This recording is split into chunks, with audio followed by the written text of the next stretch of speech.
Thoughts, the Cars Podcast. It's Panorama's #1 source for news, reviews, and thoughts about the new wave rock legends, the Cars.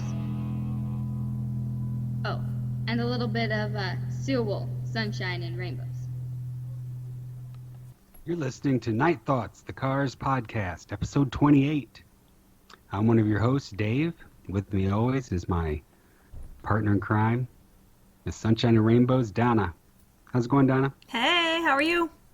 Good. And tonight we have our longtime podcast friends, Jenny and Kurt. Yay! Jenny, Kurt, how's it going? Hello. Again. Good on this end. Good to see you. Oh, but Kurt, you can't see us. Don't mislead the listeners, Kurt. We are not all in the same room. We are in different parts of the country on Skype. Correction. Good to hear you. Good to hear you. All right. Good to hear you. Although he's probably changing his mind now. Yeah. So our episode tonight, Cleveland Rocks Part 2. This is our second part of talking about the Cleveland experience. We have 4 people here tonight. And, hey, I'm going to start off with a little game. Ooh. Yeah. I'm Okay. going to start off with a little game. And the little game goes like this. By the time we finish our song, One of these things is not like the other. One of these things. All right, so out of these 4 people, who isn't the same? That's easy. Really easy. Who didn't go to Cleveland? Aww. Oh, it was I Grover. believe it was me. Yes. It was Grover. It was. All right. Well, before we dive right in, let's get to the business. We got some business. We can subscribe to our YouTube channel. Now check this out, Donna. Subscribe to our YouTube channel. You know our YouTube address is bit.do/nightthoughts. Right. But now we're on iTunes. Woohoo! So now, if you want to subscribe to us on iTunes, which is much better than YouTube, I might add, it's bit.do/iTunes Night Thoughts. Nice. Pretty clever, huh? Nice. Yeah. Very good. So please do that because, you know, if you're on YouTube, you can subscribe to us. How many subscribers are we up to, Donna? 77. Really? Yeah. Nice. 77. And on iTunes, I'm not sure. I haven't figured it all out yet. But on iTunes, you can actually review us, and you know, put in how many stars out of 5, and then you can even leave a review. So you know, hey, you want to say something good about us? Great. You want to badmouth us? Fine. We reserve the right to read reviews in the future, especially if we find them hilarious. You know, sometimes you can follow us on Facebook, facebook.com/groups/Night Thoughts Podcast. Send us an email, although I know you won't, at nightthoughtspodcast@gmail.com. Merch, tpublic.com/user/Night Thoughts. And still got to put a plug in for Chris Morris. Yep. He's putting out some awesome car stuff. ChrisMorrisIllustration.com. Nice. Go I will. there. Sorry. I'm sorry. Go there. He's got what? Shirts? Totes. Totes? Beach towels. Totes? Beach towels? Posters. Mugs? Yeah, I actually posted my color one Oh, nice. on Twitter. I got it all framed. Nice. Very, very nice. I'm looking at it right now. Cool. So yeah, so get all that stuff. Very cool. I think a lot of people are frequenting his site. Yeah, they're digging it. Go ahead. Well, I was just going to say, somebody ordered a Catarama t-shirt, I understand. Really? Yes, isn't that awesome? That is awesome. Yes. A Catarama t-shirt. All right. Cool merchandise Fantastic. over there at TeePublic. Get on board. And speaking of merchandise and the Rock Hall, Yeah. I ordered one of the inductee coins. Nice. And I'm going to unbox it here because I've been waiting since we got home to unbox it. So it's a nice box. It says Rock and Roll Hall of Fame on it. Good sturdy box. And I'm opening it up. Okay. Inside is, oh my gosh, this thing is huge. I mean, it's huge. I thought it was like a little coin. It's got a little pamphlet in it that tells us about each inductee, but this coin is huge. I'll have to post a picture of it in my hand. So, okay, I was going to say, when you say huge, do you mean like what? Like a silver, Huge. like a Kennedy? Oh, no, bigger. Really? Probably, like an Olympic medal? Huh? Yes, it's the size of an Olympic medal. Ooh. Paid $36 for it, and I was like, wow, pricey. But you know what? This thing's worth $36. Wow, But it's nice. it's the record, and it has the Rock Hall logo on one side, 2018 inductees on the back. It has the names of everyone. Sweet. Very nice, and it's got a little stand. Very So, nice. So is it like should an be ounce awesome. is it an ounce of silver? Like is it solid silver? I think it's brass. Quite honestly. Wow. You'll post pictures, yeah? Yeah. I will post a picture of it. It's very cool. Nice. I Good don't know job. if they still have any in because they sold out quick in over Rock Hall weekend, and then I called and asked them about it, and they said they'd be online, and on the day they said they'd be online, they were, and I snagged one. So Nice. that was the one thing I wanted. All right. Very cool. So let's get with it. Cleveland Part 2. I know all of you were there, and I'm interested to hear your stories and where you crossed paths and anything that we didn't cover in Part 1. All right. Where do you want to start? So are we? Well, So we're talking about specifically about the induction itself. Sure. Okay, and now everybody who's listening knows that you're remaining spoiler free until May 5th. So you haven't seen any of what we're going to be talking about, and you're okay with that, I've not right? seen the performances. I've not seen the speeches, but it's not going to bother me if you say Rick publicly thanked the Night Thoughts podcast. He mentioned you by name. Spoiler alert. I knew he would. If Elliot, mentioned that, that Dave Curry that I blocked on Facebook, it bothered me at all. But he does really good graphics. Yeah, he does really good I love his graphics, man. I'll put them up, I'll retweet them, but yeah, I had to block him. Okay, so we're starting with the getting to the Cleveland Auditorium. Okay, so Kurt and I were Right. we were inside the auditorium, and Jenny, you were at the simulcast, yeah? That's right. I'll have that perspective from Can you- being in the Rock Hall. Yeah. Can you describe, Jenny, what how it was set up and how all that worked? It was actually really awesome. So it was so the Rock Hall has, 6 floors? Mm-hmm. It starts, ground zero, which you take the escalator down. Mm-hmm. So there were chairs set up all on that floor, and a little food and drink area, and then screens. And then on the main floor, when you come in off the plaza, from outside, they had a bunch of chairs and there was a stage on Right. one side. On the left over there? Yep. And they had a big screen over there. And from the next floor, we headed straight to the auditorium. I think that was on the 4th floor. The Foster Theater, or? I think so.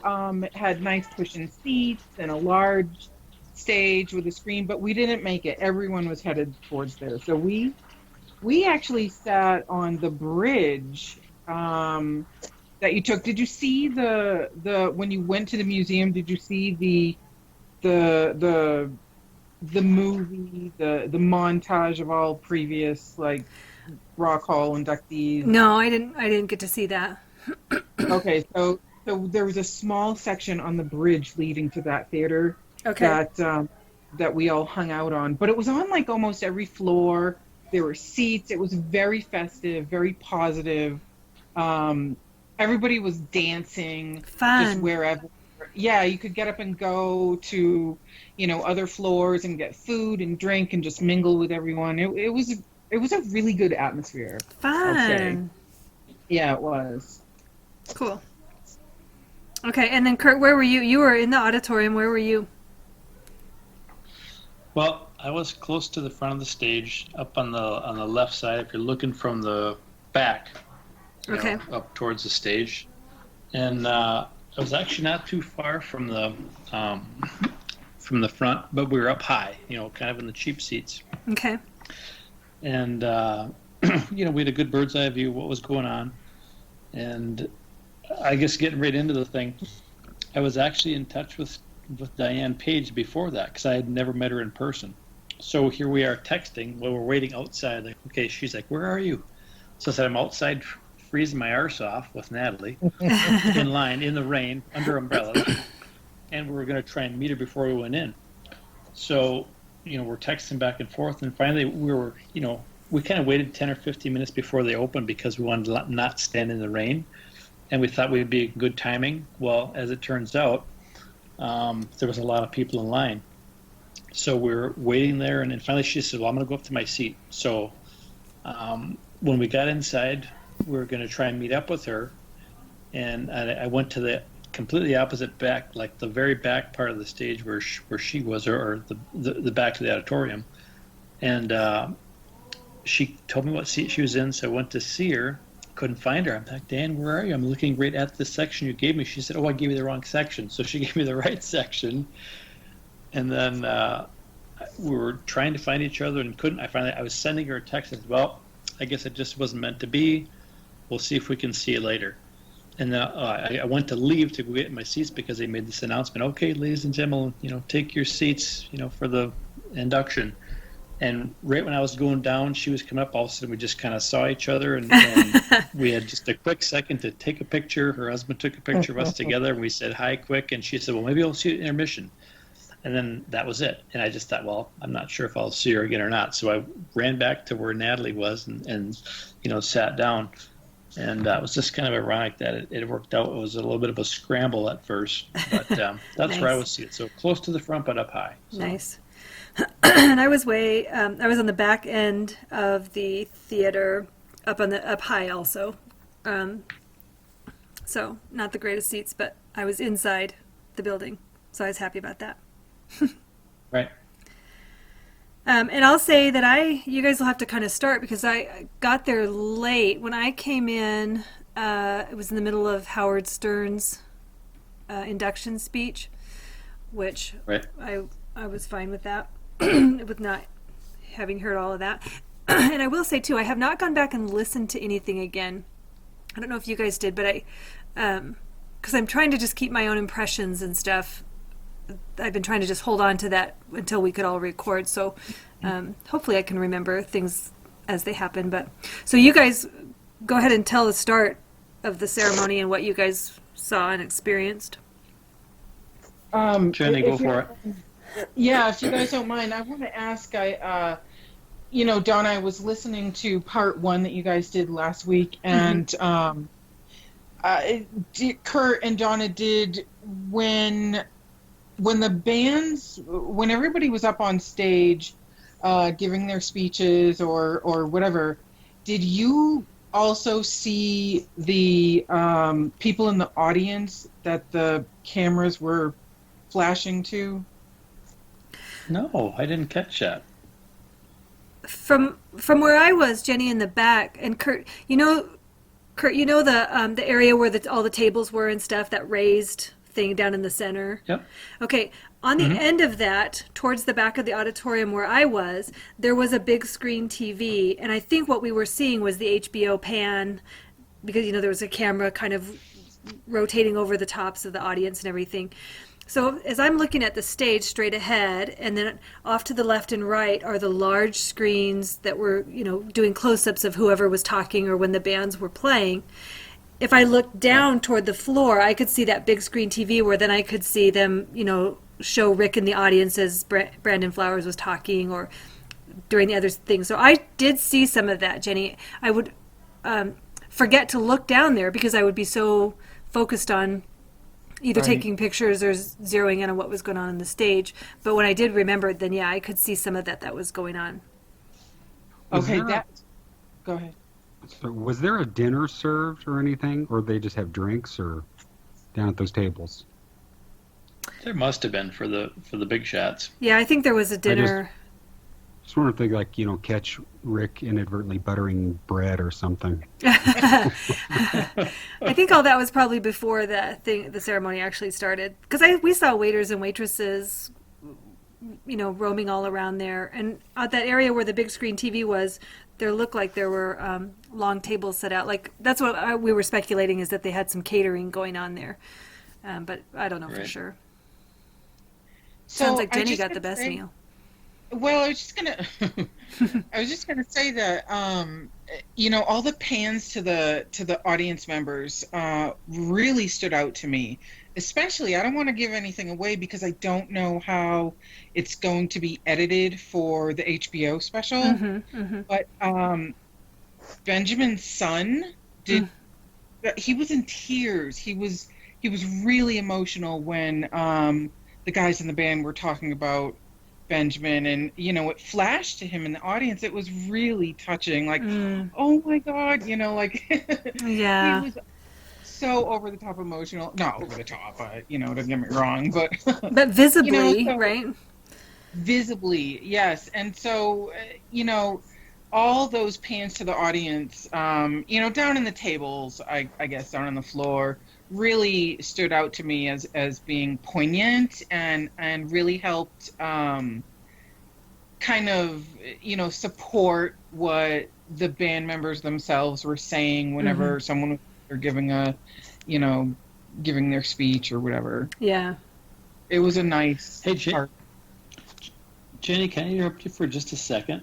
That's really interesting that you saw that, because why did I not see that? I was just looking, at the big screen stuff, the stuff that was projected on the walls, outside the main middle screen, and I never saw that. That's really interesting observation. Wow. Well, that's what I was wondering, if you guys did have any screens that were showing that, or was it just, the camera that was streaming, one of the cameras that was streaming to the Rock Hall. See, Kurt, that's what I'm saying. I don't think they didn't show any of that on those big screens that were up parallel to, or right next to the stage, adjacent to the stage. But they did show it on this other screen that was down where we could see it in the back. At the simulcast. Okay, yeah. Well, no. I mean, where I could see it from where I was in the ceremony, but it was way toward the back. Like nobody on the sides would have been able to see it. It was facing the back of the hall, so you would not have been able to see it from where you were. Got you. And that's the first I've heard that Ben Jr. was in attendance. Yes. I'm glad that he made it. I'm glad that they had him down there with the VIPs. And I don't mean to spoil anything in the event that it does show up on the HBO special, but who knows how they're going to edit it, Right. Correct. There's some speculation that originally young Benjamin, because he's not technically a junior, I understand, but that young Benjamin was going to accept the award for Benjamin, but that it's possible that he decided not to do that because it would have been such an emotional thing. Kurt, do you want to elaborate on that at all? Because you saw the... Yeah, right. And I kind of heard the same, and I was, it was a little bit unknown up to that point because, again, just being brutally honest, I was in touch with him a little bit beforehand, and he was, in communication with me. We had hoped to meet together, and it didn't work out, and he kind of got a little quiet. I think he was probably overwhelmed at all the things that had, occurred, and his role, and being right there at the table with the cars. It was very emotional for him indeed, and I never did get in touch with him, at the ceremony or during any of the weekend, which I'd really hoped to. And afterwards, I was in touch with a little bit of his relatives about that, and they explained he was very emotional about it. So I can understand that. you know. Yeah. And it was actually up until, you know, you're kind of caught up in the moment. You're looking at all the big screen stuff, the guys performing, and the lights are pretty low during the induction ceremony. But actually, towards the end, all of a sudden the lights came up, and we realized he was right down in front of us and didn't know it. You know, so here's this table full of all the people, you know, with the cars and Paulina and everybody involved. And there he was right at the front, so real close to this, and didn't realize until, you know, again, probably 10 minutes to go till the end. And again, just to kind of respect his, you know, privacy in the moment and everything else, it was very, very interesting to think about what was going through his mind, to see all the emotion and all the reaction from the fans who adored, you know, Benjamin Orr. To have him take it in had to be really something special to be able to see that, you know. Yeah. So it was very, very, very interesting to see that. And I would assume that he got Benjamin's a statue, I guess, his award, got Benjamin's award, correct? Well, and here's something where we're close enough that it was a little bit, you know, I'll be honest, you felt like you're stalking. When the whole thing was done, I'm sure Donna was in the back crying, you know. I was. But we went down closer to get a closer look, Natalie and I, and Nat's got her camera out, and you know, we took some pictures, and he did walk away with something in a box. You know, we had observed him walking away with something in a box, and which is very likely that's what it was, you know. I hope so. But he was very, very professional, and it was kind of neat because we actually observed that Paulina went up to him and gave him a big hug and patted him on the cheek, you know, and I'd be curious to see what she actually said. And then he walked away, I think it might have been with his sister or something, and you know, walked off with that box, and it was just like, wow, I can't believe what we're seeing, you know. And it felt a little bit like a stalker to see all that, but it was just very, very interesting and very, like Jenny said, very poignant, you know. Yeah, so. That's sweet. And Paulina, you know, I don't know if you guys saw this either, but she was clearly, she is so in love with Rick still. Yes. So proud and just smiling and glowing. Dancing. Yeah. Yeah. Just wonderful. Yeah. Well, let's kind of start at the beginning, if you guys don't mind. I'm a very chronological person. Like I said, I missed most of the beginning. You guys have anything you want to say about the intro? There's somebody introduced the night, right? And then the Killers played. Anything there noteworthy before Howard Stern got up? And Jenny, go ahead. any impressions? Anything? Just curious. I thought the Killers were great. I love the Killers anyway, so you know, it was really nice to see them come out and do a Tom Petty song. And then I think it's the current CEO of Tom, the rock, who gave a brief, you know, opening to the night, and then Howard came out immediately, and you know, Howard was being Howard. So. Do we devote any airtime to that nonsense, or are you guys good?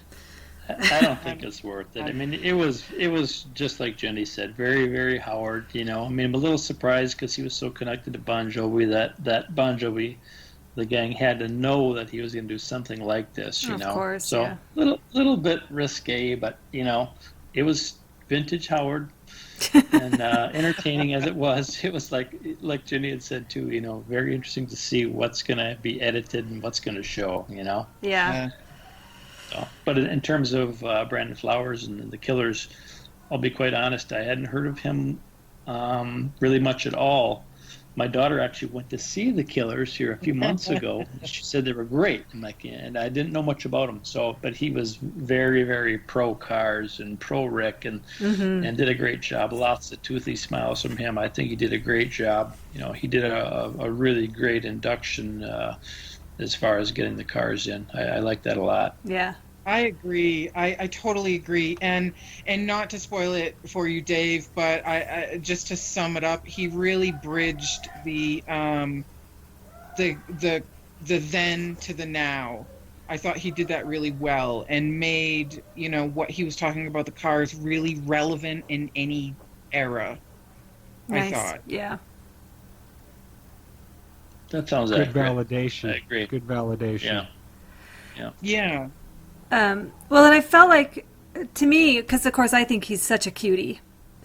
But he, like you said, that toothy smile, he had just the biggest grin, and you really felt like he was kind of like a fanboy, like a giddy. He had this sort of, he was just sort of really emanating this fandom for the cars. I mean, you could see that he just really, really, truly, genuinely, from deep down in his heart, just loves the cars. And so that was infectious. That was, you just couldn't, I mean, as if we weren't hyper enough already to be there, but to catch his enthusiasm, because he just spread it out all over the venue. He was really excited. Totally. And to go on such a positive note, kind of compared to Howard's, because Howard was, again, vintage Howard, a little dirty, a little this, little that, and Bon Jovi's a big group, there's no doubt about it. But to hear somebody who was passionate about the cars, I thought it was a perfect induction from the right guy to do the job. At first I thought, who is this? Is he the right guy? But it showed that he really knew what, totally what it was all about and did the right thing. Yeah. I totally agree. That's really, and you know what? He did make it all about the cars, unlike Howard, who we knew, and Howard right, did all about himself. Oh yeah, which we knew Howard was going to do. Did you guys see how Brandon got down on his knee to hand Rick his award? Loved it. I didn't catch that. No. Yeah, he got down on one knee as Rick was coming up onto the stage and held out the trophy to him. It was very cool. It was very sweet. That's very cool. Yeah. I'm pretty sure at some point during Brandon's speech, when he mentioned something about Benjamin Orr, there's a single solitary shriek from the audience. I'm confident that's me, by the way. I'll just let you. I contemplated that, the same thing, just to yell out something about it, just to be heard, but I just couldn't do it. I didn't do it on purpose. I didn't. I was just so. You mentioned Ben, and I just had to chime in. If you're going to yell something that's unique, so you know what you like. Canned corn. You would have, Dave. I'm surprised you didn't say Night Thoughts Podcast. Yeah. Right. There you go. Green bird. Wait. Then you know it's you. Well, I don't necessarily want people to know it's me in one sense, because they'll be like, especially my kids, Mom, please. But I'm pretty sure it is me, just so if anybody does care, I think that's me. Yeah. Donna, for all you know, HBO has footage that they've edited into it of the female up in the balcony who's sobbing. Oh, Right. Oh no! Uncontrollably. Did you ever think about that? Well, I am now. Oh, Oh. as the credits are rolling at the end of the show, they pan to the. Yeah, to the. Yeah, Phil, we'll switch over to camera 3. We got a crier up on the balcony. Oh, hysterics! I'm sure. Yeah. It's something related to that. Let me just barge in here and say this.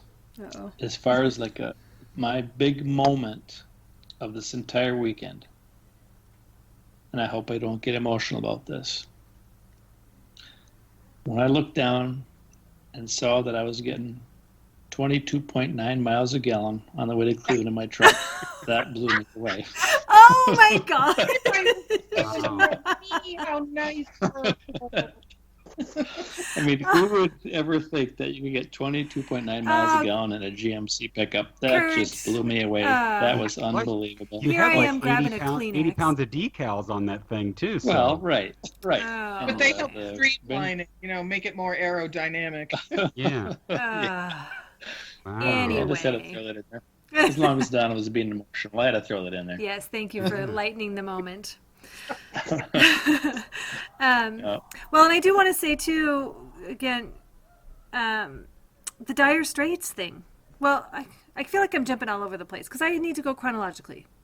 Can I go You're chronologically? Yeah, you're the one who wanted to go chronologically. I know, but then you guys keep going back to talking about the cars. As if this were a podcast solely about the cars. So we're going to be talking about Bon Jovi's performance? Not necessarily. Can I just... Did anyone see the paper, the Plain Dealer, the next day? I have it. I haven't looked at it closely. Why? What's up? Okay, well, they give a brief recap of the evening, and the subtitle under Bon Jovi is "And Bon Jovi Goes Long." Because they did. They were so long. With their speeches or with their performance? John Bon Jovi's speech by himself was, I believe, nearly 20 minutes long. You could see, so from, we would get the angle from the speaker on the stage's perspective, and we could see the little timer, facing up to them. It said 2 minutes. 2 minutes, and everybody went over that except for the cars because, they're coffee. And awesome. Right. Maybe Bon Jovi read the 2 minutes as 20. I just don't think he cared. He just didn't. He's just going to do what he's going to do. He doesn't care. But it was fun. Let me be the devil on the shoulder here. Uh-oh. I didn't have any expectation, didn't realize there was a time limit on this. So when they were up first, I didn't know how long this would take, but somebody told me it's going to be a 4 or 5 hour deal, Right. When I heard him speak, I was a fairly decent Bon Jovi fan. I was engaged, and even though Donna may not think it was the greatest thing, I thought it was pretty cool the way it went down. It was a little long-winded, but again, I didn't have an expectation of how long this was going to be. And early in the program, I was actually okay with it. I mean, he's a successful act, and I thought that he tried to give kudos to the right people along the way when he started. So I might battle head-to-head with Donna and say that even though it was long-winded, I thought it wasn't that bad, to be honest. Well, and okay. I'm not one to fight if I don't have to, but... Compare John Bovey to... Bon Jovi. John Bovey. That was good of you to abbreviate it when he doesn't. Simone's brother. Oh, yeah, we'll get to that. Kurt, I mean, and, like I said on the other thing, I don't hold it against fans. I mean, I love people to express their fandom, and so I know that the Bon Jovi people were all happy, and had any one of the cars gone on for 20 minutes, I'd have been in heaven, and elbowing anybody who complained, I would have, thrown an elbow in their neck. But so you can, I appreciate it all you want. I'm glad somebody did. I know lots of people did. I just sat down partway through and I was done. Yep. All right, that's fair. And then Dire Straits. Yeah. Very, to me, I wanted to say this kind of at the beginning too. That venue, I think it seats 10,000. Was that the number? Yes. It was surprisingly intimate. Did you feel that, Kurt? Did you feel like it was, for as far away as I was, I still felt like I was just right in the thick of it. I thought it was only 5,000 seats. I think I heard 10. Yeah, I think 10. I'd have to look. But it was a great... of course, I can say this because I had a ticket to be inside. I know people were complaining that it was too small of a venue for this event. But I really thought it was great. I really appreciated it. It was big, but it was small. I mean, I'm sure that doesn't make a whole lot of sense, but it felt good to be in there. And so when Dire Straits got up and did their thing, I felt like the whole venue felt it. You know what I mean? Like, there was an unhappiness. Palpable. Yes, a palpable unhappiness at how Dire Straits was. I don't know if you would say how they were treated, or just how it all shook out, or how it played out. It was the whole venue. You could just feel their hearts just went out to them, to the Dire Straits guys. Yeah, to be honest, I guess I don't think I really took it until after the fact. Because when you think about people inducting, a band, everybody had their inductions. Howard did Bon Jovi, and Brenda did the Cars. But I guess I didn't think about it too much because I wasn't quite as connected to Dire Straits, so I didn't really know who was who and wasn't really sure about it. After the fact, you kind of read into it and realize that they were kind of slighted in as far as like the hot shots on the Rock Hall board. However they do that, Yeah. I thought, why couldn't they have done something better with all the people that were there? Couldn't somebody have stepped up just to do it from a perspective of let's get somebody to do this? And again, it didn't register to me until after the fact. Even the performance, So, the lack of performance, like that didn't stand out to you, that they didn't play? Well, that part I kind of wondered just because of the, not everybody being there. That didn't surprise me because I kind of heard that they weren't going to play. We had heard that beforehand. Oh. But as far as the induction itself, I guess I didn't really realize that nobody really inducted them until they got up there and like, oh, we're doing this stuff. And they kind of made light of it and made a joke of it.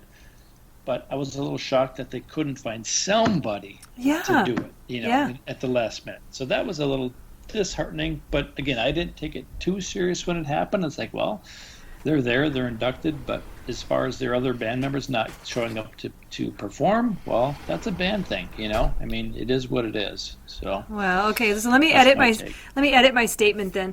I felt like there was a palpable disappointment through the whole venue except Kurt. There was one person who didn't care. Everybody else was upset. Okay. It was just awkward. The whole situation just seemed very awkward especially when I apologize, I don't know his name, or can't remember his name, but he got up there and he's like, well, nobody's here to induct us, so I guess I'll go ahead and induct us. I And think his he name's gave John me, Ilsley, a I think. speech, Mm-hmm. It was just awkward. And especially when he said, it was Mark Knopfler, believe me, it's a personal thing. Right. So, Right. Yeah.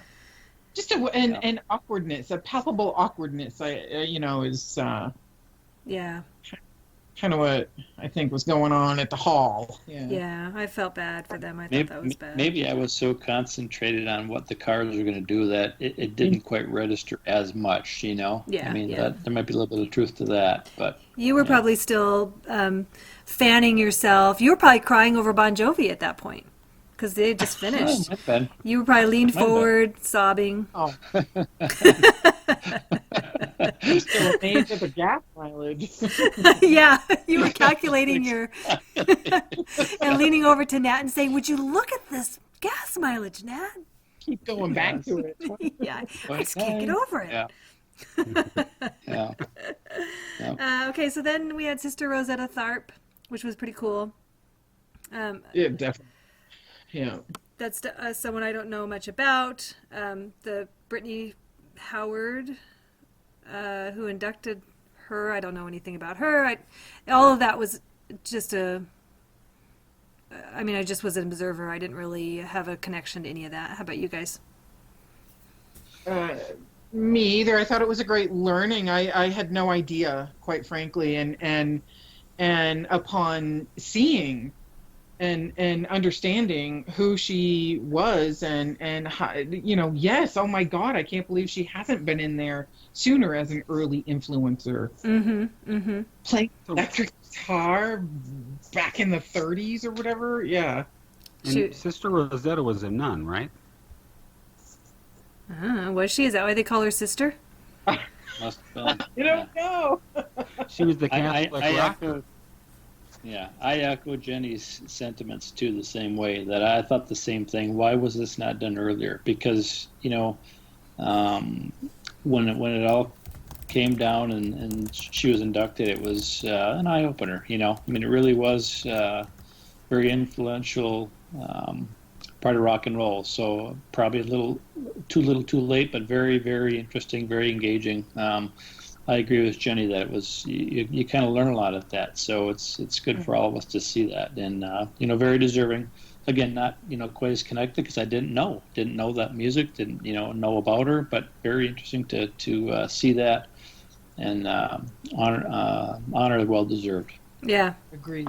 I did see. I recognized Paul Schaefer, of course, in the band, and Questlove. Yes. Which was Love cool. the pick. Yeah, oh yeah. Wasn't that awesome? So that was pretty cool. But yeah, that was the extent of my connection to that. And Right. then it happened. The band Bon Jovi opened for. Ha! Yes. Oh wait, going back to the Bon Jovi thing, I meant to say this. Jenny, was it you and I that discussed this? That my understanding is that Bon Jovi left. They left after they were done, Right. and a bunch of Bon Jovi fans also left. Yeah. That's awful. How disrespectful, but whatever. Well, here's where I just want to get my dukes up is you paid that money, you bought those tickets, you stayed for the first hour, and you left. Do you know how many Cars fans could not get tickets who would love to have been in the remainder of that ceremony? Just just little things like that. Just that my little sense of justice just gets all I would be fired up. one. Yes, Yeah. Dave would have sat through the whole thing. You selfish bastards. Get him, Dave. Get him. Get 'em. Yeah. Yeah, I tend- do. I think that's a tend to shame. I think it's agree. rude. Yeah, I do too. I mean, even after the fact that I heard something about, I heard this on the radio within the week after going, something about, the reunited of John Bon Jovi and Richie Sambora. Are they going to be together after that? Tune in and stay tuned and find out. And I never did. They didn't follow up because I want to listen to it. But did they really stay together? What happened there? Are they together? I mean, that was a little bit disrespectful to leave, That was Yeah. and again, at the time, I didn't realize it. But hearing after the fact that it did, that's not right. And for me, I noticed that I did notice inside the auditorium that people left. People were leaving their seats Yeah. after Bon Jovi played, and they left. And I just, Wow. yeah, we had empty seats Same. up around us. It was just a shame. That's terrible. Yeah. Yeah. Yeah. Okay, so then here Brandon takes the stage in his panorama jacket with that big old smile on his face, giddy as a kid in a candy store to be able to induct the Cars, huh? In a Candy-O store. Ooh, nice. Yeah. Good one, Jenny. When this whole thing came down, it was very interesting to be a part of this and watch it and hear it. I thought he did a great job, with the induction and his speech and dedication to the Cars. When it all came down to the Cars coming up on and giving their take on being accepted in the Hall of Fame, I think individually they did a great job of recognizing Ben Orr. There was, kind of pros and cons about if they did enough. I think Greg did a great job. Even his line of saying, without Ben Orr, we may not be here. I thought that was huge. I to think say Rick that, said something along those lines too. They definitely credited Ben with the success. I agree. Just Right. what I One needed thing to not be the same, and that's what kicked it all off, right? Yeah. One thing I wondered about was just from the emotional end of things. I mean, I thought I'd kind of fall apart too. And when I did was when Greg spoke. All of a sudden I found myself like wiping tears when Greg spoke. That just kind of hit me. Yeah. Getting down to Elliot's, was Elliot first? I think he was. Yes.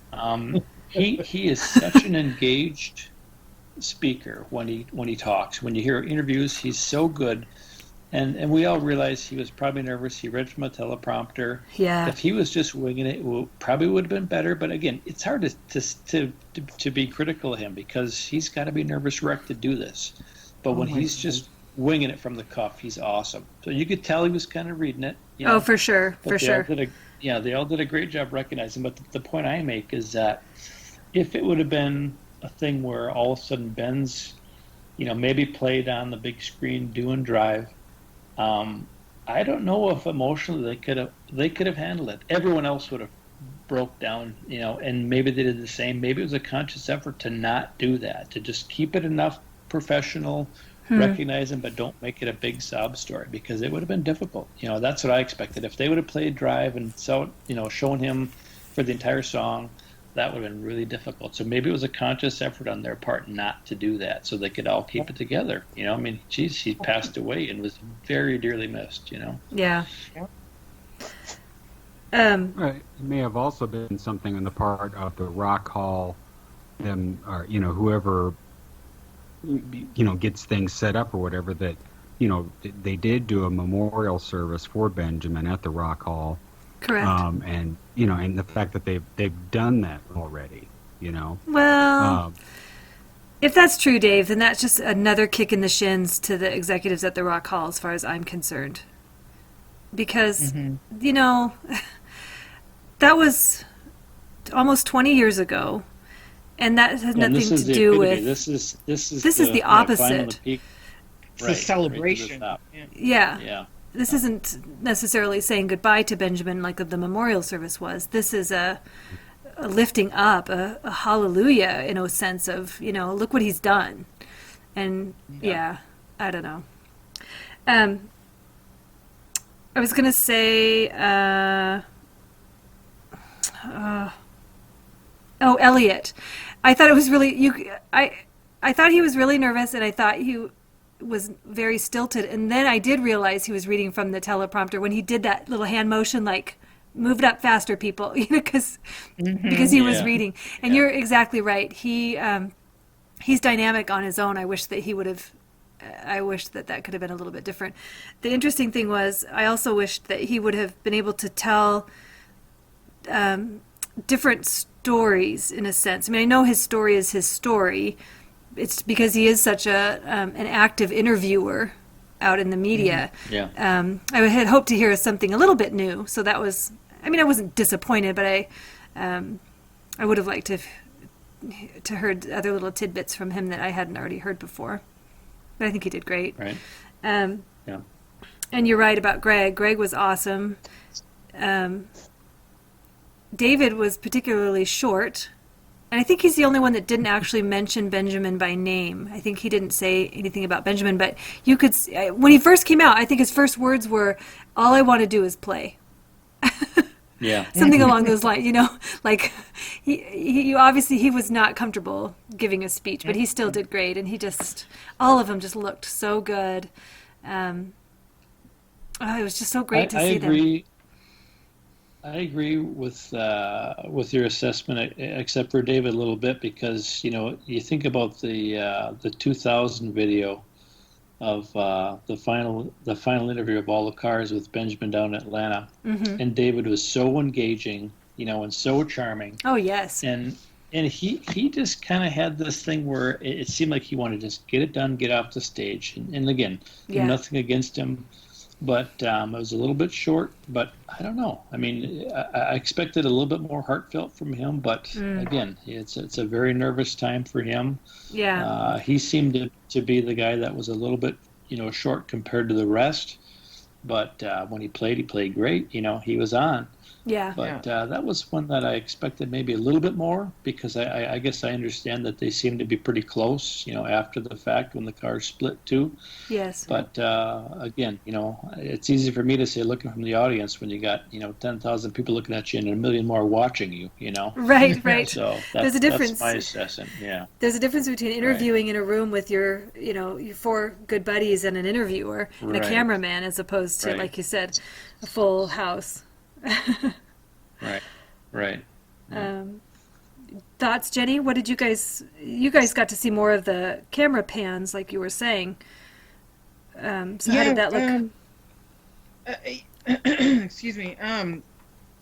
David was a little surprisingly short and terse, but I think they all were very nervous. Maybe not Greg so much. He seemed the most calm and down to earth. But Elliot, who is, you're right. He's so dynamic as an active interviewer and just fantastic speaker. And Rick, they just seemed very nervous. Rick couldn't stop fidgeting. Yes. His head or face, he didn't know what to do with his hands. He folded his arms a couple times. So very interesting to see them so nervous, you know, but charming and endearing because they were so nervous. I mean, you know, people say, oh, it doesn't mean anything, whatever, rock and roll, you know, Hall of Fame, blah, blah, blah. But then to see how it really did affect them, Yeah. you know, how human is that? And how Precious. how really endearing, precious, yeah. Right. Yeah. So I was pleased, yeah. Yeah, I thought he was really funny too. I mean, I like Rick's speech because he had that line about, you know, originally I was supposed to be the good-looking one, and Ben was supposed to be the songwriter or something, and he got demoted. That was awesome. And of course, I love that Greg. He totally thanked the fans for all the voting. Yes. Huge. Dave, you'll love that when you hear it. You can take that right as him thanking you directly as one of those people that supporting the fan vote. Hey, Hey, Donna. And Elliot's going, who? And Greg says, it's that guy you blocked. Oh, that's yeah, right. okay. The one with the good graphics. Yeah. Okay. Yeah. Hey, Donna, I got a question for you. All right. You're Dave's handler, right? I've been called that. So if I can talk to the handler, All right. I agree that was a huge plus to be recognized, you know, from him saying that was a big deal. So, and again, that goes some pretty good credit rate to Dave for being an active part of that for the. I totally agree. Yeah. I totally agree, very Dave. Cool. Yeah, when you hear that, Dave, literally, I mean, I think you led the charge, you know, for 3 years on that with the daily reminders, all of that. So I'm sure, please do take a minute and soak that in, Dave, because I really think that's. Wouldn't you agree, Jenny? yeah, definitely. Definitely. There was a whole lot of gift work going on. There was. Very good. Yeah, and all those fake email addresses that, you know, that actually worked. Hey, more power to the Rock Hall IT people. Yeah, so that was pretty great. And you know, they had the slideshow at the beginning, right before Brandon even came out.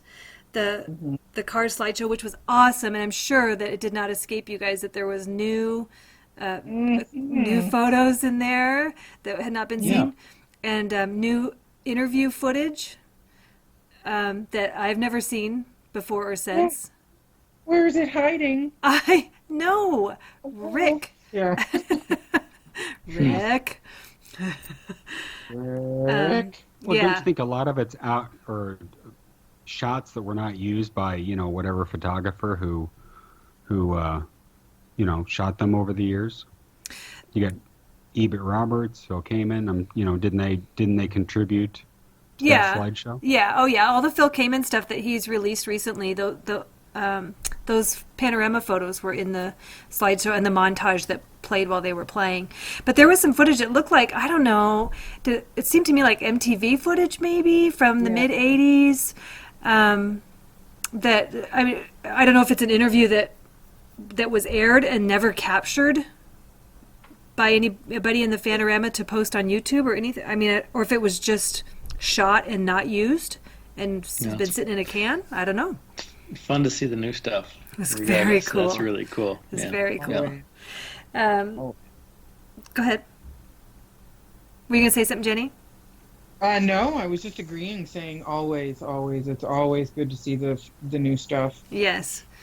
So then they accept their awards, which was and they hugged and took some pictures, I think, if I recall right. Or, you know, kind of stood there and people were taking pictures, and then they went and played. It was pretty great. Yes. Can I say I am so pleased, and Dave, this is a spoiler, sorry, that they did the hand claps. Yeah. Yes. During Best Friend's Girl, and not, you know, some machine or whatever. Right. Yes, and the whole audience was clapping along. Yeah. Yeah. And people at the Rock Hall were dancing. Awesome. You know, all over the place when the Cars came on. Yes. Huge Cars fans, huge Car fan contingent, Fanorama at the Rock Hall, not so much Bon Jovi. So I think Nice. Bon Jovi got all the tickets to Inside. I'm telling Yeah, you. exactly. Ah. Yeah, there was people dancing inside too. That was really fun. Hmm. So Dave, do you care if we say which songs they did? I think you know Oh, some of them. I know what they did because I was following on Twitter. Oh, that's right. You And read go about along. a lot of this, right? First song, this, and this next song, and yeah. So Yeah. go ahead. So they started out with My Best Friend's Girl, which was awesome. And then they did You Might Think, which was kind of a surpriser to me. I suggested that the night before. I will have you know. Okay, all right. Well, you're one of those psychics. Do we know? Oh. What? And then Moving in Stereo. Did you say And- psychic or psycho? A little of both, maybe? Ick. Ick. And then they did Moving in Stereo, and then they ended with Just What I Needed, of course. Of course. So And I'm probably most looking forward to seeing Moving in Stereo. it was Hey, so Dave, I'm going to tell you this. To me, that was the bomb. It was. Yes. Musically, it was right on. It's just not the same without Ben singing it, but musically, really, really cool to hear that song. That was my highlight for the Cars performance, is Moving in Stereo. Agreed. Me Yeah. too. Very good. And Benjamin used to play that, when he did his Orr stuff. Yeah. That was part of the set. And as I recall, I can't remember who the bass player was at the time, but Benjamin would always give him a look when that bass Yeah. run would come in. Like, are you going to mess it up? Are you going to mess it up? I think it was Brad Halloran or something like Brad that. was his Hallen. name. Yeah, Brad yeah. Allen. Wow, cool. Yeah, it was really, really great. And again, it's just a surprise one. But Brandon mentioned that song in his induction speech too, which I thought was funny. And then they ended up playing it, which was really cool. I didn't make any predictions on what they would perform. Drive was one I thought they just wouldn't do because lyrically I don't know that Rick could do the same, Yeah. Mhm. But again, just a little bit of an overview as far as that goes. I don't think I watched him crack a smile till it was done. And when it was done, he had a big grin and it's like, oh, I made it. That was the impression I got from Rick. That was Nice. my impression. Nice. He did it. I don't know that there was a ton of emotion in it, but again, you saw Elliot stumble once or twice in a guitar solo, and for him to shake his head I don't know if I've ever seen that before. Yeah. You know what I mean? Yep. He wouldn't acknowledge it, but it was there. He did it. He probably shouldn't have, but he was He's still human, really, really yeah. good. Right, exactly. But he kept going, and it was good. But my impression was that when it was done, Rick was just happy to get it done. That was my thing. He grinned big when it was over. Jeez, Kurt, cut Elliot a break. The guy's playing with 9 fingers. 9 fingers. Well, when he had 10, he would have nailed it. But with See? 9, well, you're Yeah. He's all there. left thumbs. Where did that start, Dave? Where did that all start? It started with the trivia quiz that we took that somebody had put online, and it was one of the alternate answers So what was unique about to an Elliot? Elliot. Yeah, well, what's unique about Elliot Easton? Why is 9 fingers? Oh, okay. Yeah. Or he's deaf. That was one of the other choices. Yeah, I let you add that. You love it. Jeff 9-fingered Lefty. lead guitarist. Well, and when you mentioned about, we talked a little bit about, did they honor Benjamin enough as far as, they all mentioned him in the thing and we didn't need to do a memorial service and that kind of stuff. One of the things that I think I mentioned last week too, again, I'm not disappointed in what they did, but when you consider that the Moody Blues, in one of their songs, one of their members was gone, and I'm totally drawing a blank, but the flute player, during the song, was it Nights in White Satin, where he had such a prominent solo in that song, on the video montage, they left his image up there for the majority of that, even though they spotlighted the woman who was filling in for him and playing that thing, but there was that sort of extra step of honoring him by putting him up on the screen. I would have liked to have seen something like that for Benjamin during Just What I Needed, probably. Yes. That I would have agree been with that. that would have been I a nice agree. touch. Who really runs the show on that? What happens? What kind of a car's input is relative to that versus the people running the show? Because personally, each of the guys acknowledged him, but I agree. I felt a little bit left out. That they couldn't have done something a little bit more to be able to, something on the screen, something a little longer to do that. It would have been very, very emotional to do that. Yes. But you don't know how much input HBO has on it, too. Yeah, yeah. I guess it's one of those things that I think if the Moody Blues could do it, probably the Cars could have done it, don't you think? Yeah. Right, but who was in control? Was it the Moody Blues that said, let's do this? Or was it somebody running the whole show that said, here's how this is going to go? That's what I'd like to know. Yeah, well, again, if it's the Rock Hall choosing that, then again, just a kick in the shins to them. Because Benjamin is from Cleveland. Right. If anybody deserved anything extra, it would have been him that night. I mean, they had, what did they play? 5 songs for Nina Simone. They had, the extra guy for the Moody Blues up on the screen. They could have done something. Yeah. If anybody deserved it, it was Ben. But again, I'm not disappointed. I don't mean to come across. Right. I agree. I'm not unhappy with how it sounded, but it would have been nice. Right. I agree too. Yeah. They put him on the exhibit guide, though. I mean, that's pretty big. Yeah. Yes. Yes. He was the only car on the exhibit guide. Yeah. Yes, that's a good So point, that's, Dave. That's pretty cool. Yeah. Yeah. That's a very good point. Good call. What? What'd you say, Kurt? I said that's a good call. I agree, Dave. Oh, I see. They I put see. him on there. Yeah. Did you guys all see him at the airport? I didn't get to see him at the airport. I was bummed. I did not. I did. Somebody had stolen it by that point, Donna. I'm telling Yeah. you, I'm gonna call the Rock Hall and say, what are you guys doing with those Got lipstick posters? all over it. Somebody Lipstick has all over that it. in Yeah. their home at this point. It's probably Yeah. Craig. Did you see there were other ones? There were 2 actually. Yes, that's what I understand. There were 2 of each. I saw the one. Hey, can I say this about the Moody Blues? Yeah, let's talk Moody's. My wife. I mean, they did a very good job being patient, waiting through this. They probably were taking Geritol, and everything else to stay Napping. But I'm not a huge Moody Blues fan, and my wife's like, "Oh my God, Nights in White Satin." But I'll tell you what, if I had to pick a song that was the best one of the night of anybody, and I'm a huge Cars fan, I thought they killed Nights in White Satin. That was unbelievable. did. I thought they did. I mean, I was super impressed with that, So Their whole set was rocking. Oh, They just yeah. they nailed it.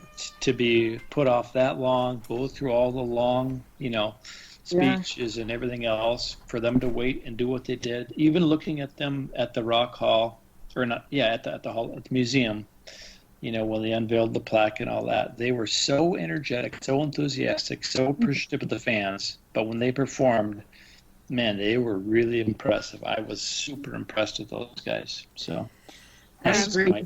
yeah. They've been playing together for over 50 years. Yeah. My husband and I saw them a couple of years ago here in Albuquerque, and the drummer Graham, I believe his name was. When they were here 2 years ago, he said, "I'm 75." And I think he said it the other night. He's like, "I'm 77," and it just reminds me of Bilbo Baggins and the Hobbit, where he's like, "It's my 111th birthday." Yes. Oh, and that's kind of what it is, So, Yes. When he gave his speech, he kind of said, something. Well, I'm going to keep it short. I'm 77. I'm not sure how long I have up here. I thought that was a really good one. Yeah, they were great. And then they ended up having to wait a little bit to get there while their instruments and everything was still being set up. Yes. But someone pointed out, Dave and I talked a little bit about the, being surprised that the Cars didn't play Touch and Go, and we talked about how Dave, no fault to David at all, but that it was a complicated song, and maybe David wasn't up to drumming it because of the break he had taken and whatever. And somebody commented on the YouTube video, they pointed out that it was very impressive considering David having taken a break and gotten out of drumming and all of those things. When you consider that the Moody Blues had 2 drummers on stage. I mean, their drummer had help. David did it all by himself, and he rocked. Yeah. Well, I think if Elliot would have had all 10 fingers, he probably would have done that solo. But with just 9, that's kind of a son of a bitch. So I don't know. Yeah, the Moody Blues. I had said before, I've never been a super huge fan, but boy, I have been since I got back. They really did themselves well, for sure. Well, you got to give me credit because there's probably a few knee replacements, hip replacements in the Moody Blues band. Yeah. They're more machine than man Oh. now. Twisted and evil. Oh. I gotta tell you, at the Rock Hall, I think the majority of the fans who were at the museum during simulcast were Moody Blues fans. Ah, okay. A huge contingent there. It was very exciting because it was very energetic. Nice. How many died of old age during the broadcast? I think about 3. Well, I can die now happy. I could smell poop and all the Depends that they were wearing. Oh! I never thought anybody would top me. I know, that was the line of the show right there. Oh my gosh. That's mean. They were good. They kicked us. Yeah. Oh my gosh. Going backwards a little bit from the Moody Blues, the Nina Simone deal. Again, not somebody that I have ever really heard of. And that seemed excessive. Was it just me? Yeah. No, Jenny, go ahead. Well, I agree. It seemed extra long for I'm not sure why. Well, I think they did like 5 or 6 songs for her. Yes, and everyone else only got 4. Yeah. Well, Sister Rosetta Tharpe, I think, only had 2. Yes. Yeah. So, but then they did, not only did they do the number of songs being more, 5 or 6, I'd have to look, but they were really long, really long songs. Yes. And was the rap song Lauryn Hill's rap song smushed in there, or was it, she was, Nina Simone, a different arrangement? I thought the music was fantastic, but I didn't really.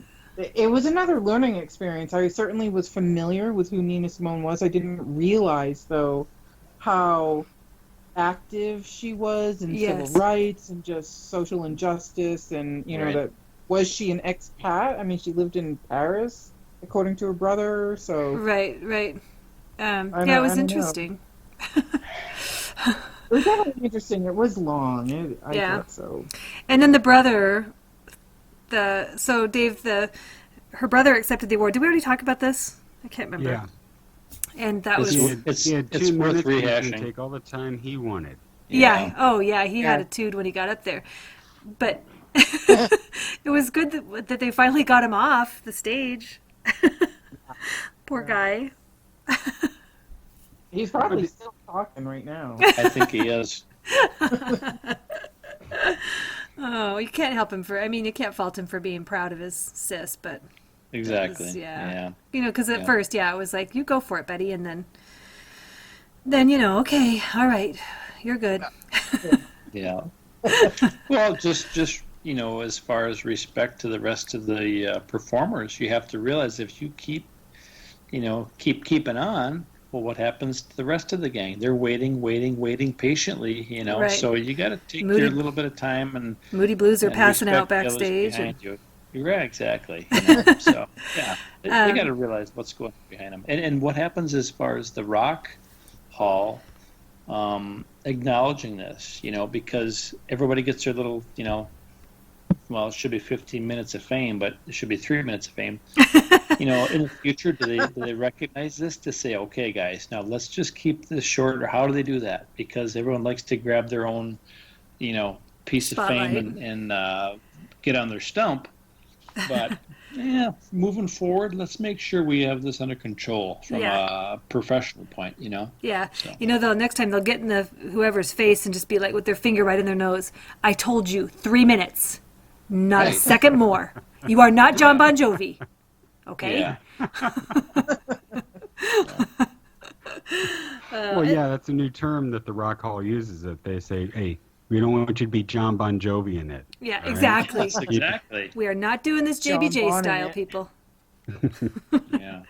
And then also in there, we haven't mentioned this yet, but Dave, also in there, after the cars were done, they actually had this in memoriam video that they did. Yeah. That was it just the artists who had passed away in the last year, or was it a greater I think- date range than I that? think it was Donna, wasn't it? Wasn't it It just the seemed last like year? it seemed like it was, yeah. They couldn't do every rock star that's ever died. Holy No, crap, no, you'd have been no. there all Right, night. right. No. We'd still be there. Yeah.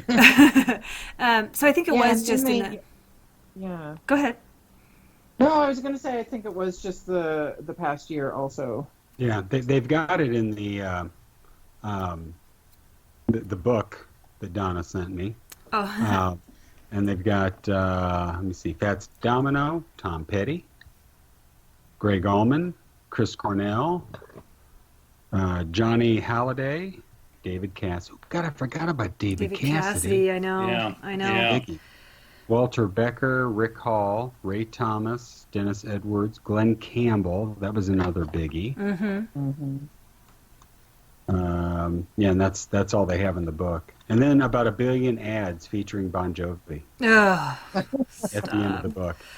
So that was kind of cool that they did that. That was neat. And then Ann Wilson came out and performed with Yeah. somebody, a song that Little Stephen, wasn't it? Black Hole Sun. Black Yeah. Hole Sun. Jerry Yeah. Cantrell. Yeah, I don't know, but yeah, it was a Chris Cornell deal, right? Yes. Similar to how they had done a Tom Petty tribute, that they did a Chris Cornell tribute, which was kind of neat. And of course, she came out later and inducted the Moody Blues.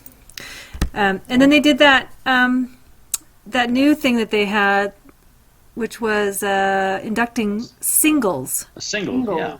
Yeah. Did you hear about that, Dave? No, tell me about that.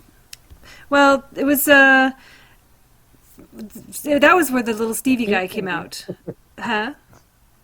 It's a new thing. It's a new thing. Yeah. It's where that Steven Van Zandt guy came out and introduced this new thing that they're going to be doing, where, as opposed to an artist, that they'll take a single, an influential single, and induct that single into the Hall of Fame. Not the artist, just the Wow. song. Just So the song. yeah, so wasn't one of them Rumble? I don't Link remember. Ray. One was like Louie Louie, which Yeah. that song. So here's a little tidbit for you. I grew up in Washington State, and somewhere my junior high school years, there was some big movement to make that the Washington State song. Please. Wow. Oh my gosh, it was just so annoying, and they just beat that song to death during those years. Anyway, Wow. so but that was one of them, Louie Louie, and then I think Rumble was one of them, and was it The Twist by Yes. Chubby Checker. Checker? Yep. Yeah. Yep.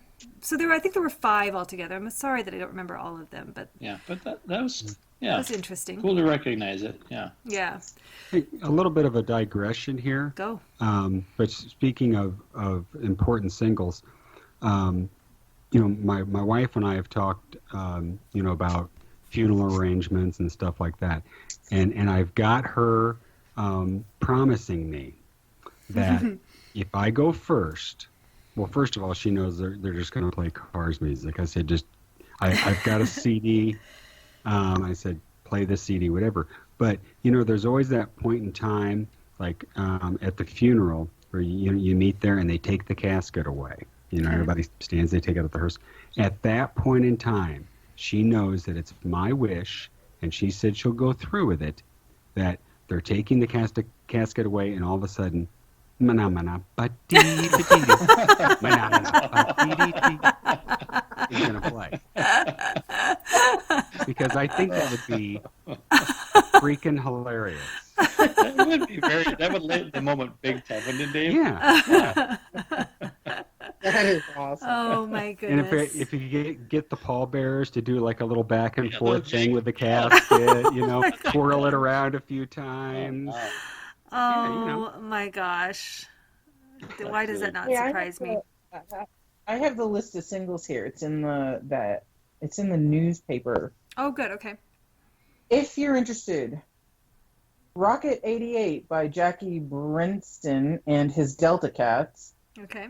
Rumble by Link Ray, The Twist by Chubby Checker, Louie Louie by the Kingsmen, or, Washington State song. Theme song. Yeah. A Whiter Shade of Pale by Procol Harum, Oh, that's right. and Born to Be Wild by Steppenwolf. Yeah. Agreed. Another overplayed tune. I played it tonight, as a matter of fact. You what? I What'd you heard say? this song tonight Oh. on the way home. I thought you said you played it. I was like, Dave, we gotta No, talk. it's on the radio. And there's some, I had some conversation with somebody too about, is this inducting the singles? Is this Rock Hall's way of getting around inducting certain artists? Probably. Probably. Shins. There's another kid. Yeah. I'm telling you. Eh. But Hey, that was interesting. Go ahead.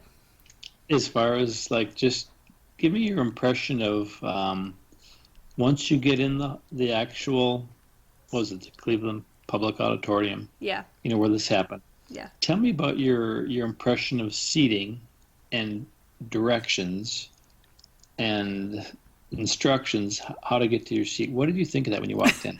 What did I think about getting sent in 6 different directions before I actually got to my Yes. section? Well, that wasn't my favorite. Especially because, for us, we were running a little bit late. And so it was already Yeah. like, okay, I want to get to my seat. And then you need to go see that usher over there. Oh, well, you need to go back and see that usher over there. I just Right. came from that usher. Where do I go? But, I mean, did you have that same experience? Absolutely. When I walked in, we looked at our tickets. There was Section C, Group A, Row 5. I mean, I'm like, what in the heck? And then you look at the stuff on the wall and the numbering, and it's like, this did not make sense. Everyone was looking at their ticket, running around. It was really mass confusion. You could see it, and the people where am I going? Everyone was just scrambling to get where they were at. I thought that was Yeah. if there was one little downside to that, that was it. As far as getting in and finding your seat, that was really confusing Yes. to see. Instructional signage was terrible. But you know what? So basically, Kurt, that shot your 22 miles a gallon to a gallon to shit. Didn't it? Yes, exactly. Well, It and was just, did you find, Kurt, that and Jenny too, that's completely in keeping with Cleveland's apparent dislike for signage? I mean, you try to get anywhere in that city, and I'm telling you, friendliest people ever. Love Cleveland. Yeah, I wish I was yeah. in Cleveland right now. But yeah. try to follow Google Maps or get instructions to anywhere. The signage in that city is terrible. Terrible. I agree. I got it Thank the wrong you. highway 5 times, and by following the simplest signs, I thought. Yes, or for me, it's like there's not a sign like, turn on this street. Half the streets don't have street signs on them. Yeah. Or Google Maps would say head in the direction of this street and, or turn 2 blocks before such and such street. Well, I don't even know where Right. such and such street is because I don't know Cleveland. There's a town in northern Illinois, and Kurt, maybe you might have been through it, by the name of Kewanee. Yeah. And Kewanee doesn't have any street signs. They have, oh God, what's the shape? It's like the Washington Monument, whatever that shape is. They Yeah. have those Obelisk. on the corners, and of course they're engraved, and you can't read them because they're old. And that's basically how Kewanee is. That's an expensive way to do it. That is. And the other thing, I'm sorry. I was just going to say, it's that obelisk. Yeah, the Yes, obelisk. that's Yeah. it. Obelisk. Yeah, Obelisk, obelisk. yeah. Yeah. Kurt, so aside from the the lack of direction once you got in there. The other thing that I was surprised about, I don't know why, I never heard one or the other about this, but that there was not a program either to purchase or to be given to you detailing the show when you go in. Yeah, you know what I mean? true. Was that I odd, or never is that just thought me? until you said it. Never even thought of it until you said it. I just didn't think about it. Yeah, that's true. You think they'd have some sort of a outline of what's going on, but I never give it a thought till you said it. Yeah, I thought that was odd. And then, of course, the other thing was you get to the end and there was no All-Star Jam. What was Right. up with that? Right.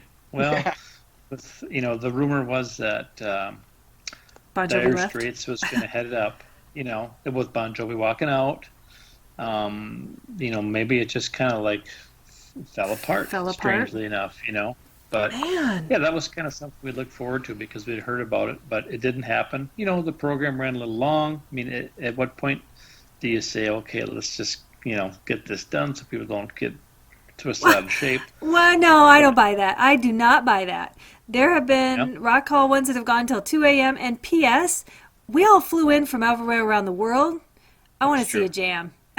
I will stay here until the birds start singing. I want to see a jam. I paid good money. You know what I mean? I wouldn't buy that excuse at all. That's valid. Yeah. Maybe it's just me. So what do you suppose did happen, really?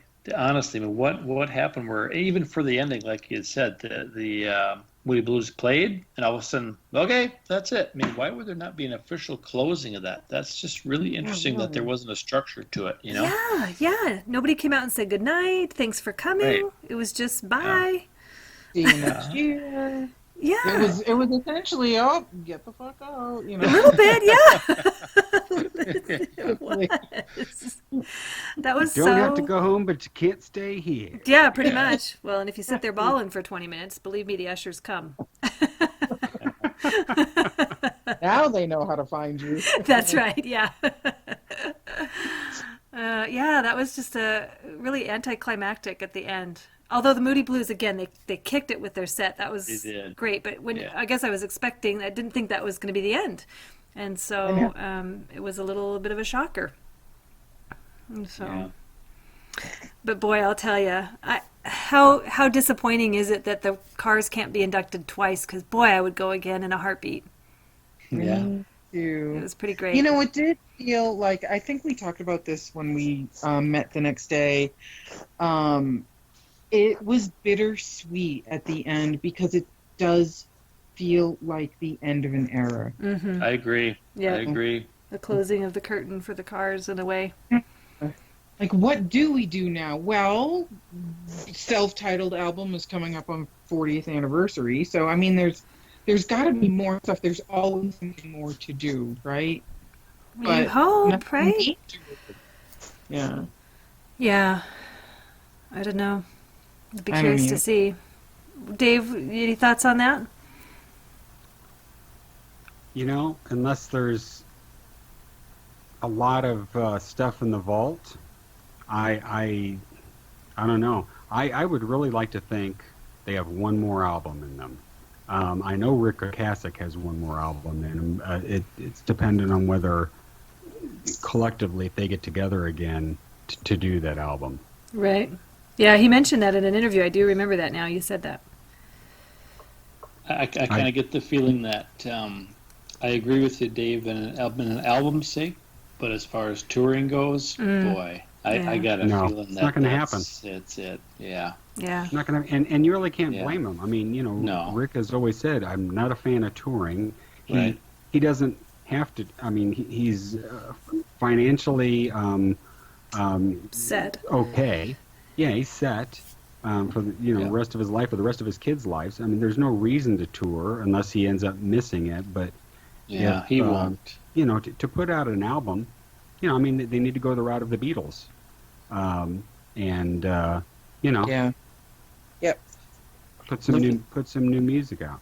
Look at this though. Look at Elliot Easton and his passion, and all of a sudden, bam, he's right on the Empty Hearts, and they're ready to record and release new stuff, and he's right at it, Yeah. So Rick was never the guy to tour and really loved doing that, but boy, Elliot's gung ho. He's ready to rip. I mean, two Yeah. weeks out of the Rock Hall, and here he is, In performing Rochester. with his buddies. Yeah. Yeah. So, I mean, he's still got it, So that's cool. Good for him. And I think Greg's kind of the same way. Greg's been active with Yeah. Todd Rundgren, and I mean he's got his projects going on too. Those two, that like you said, it's a matter of passion, I think.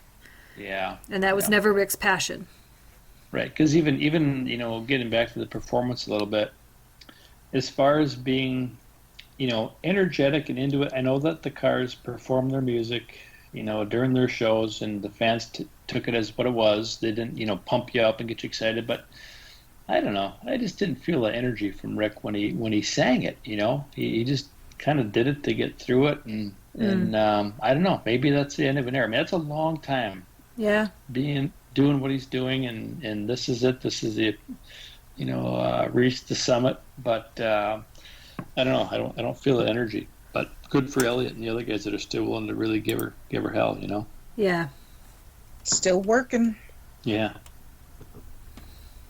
Yeah. Yeah. It's a tough one. I mean, because for me, having never seen them play live, and then now to get a taste of it, and I just think, oh man, what I missed when I was bebopping around to whatever I was listening to in the 80s and not seeing the Cars. I agree. Yeah. Yeah. Same here. So yeah, pretty great overall. I'm looking forward to watching the HBO special because Me too. I want to relive it for one. I want to see how they edited it for two, and I want to see what I missed for three. Right. And you want to see if you're in it. Yes, watch for me, people. Listen intently for that scream. Yeah. Screaming and crying. That's me. They'll have a shot of Donna crying. They'll have a shot of Kurt looking for his seat.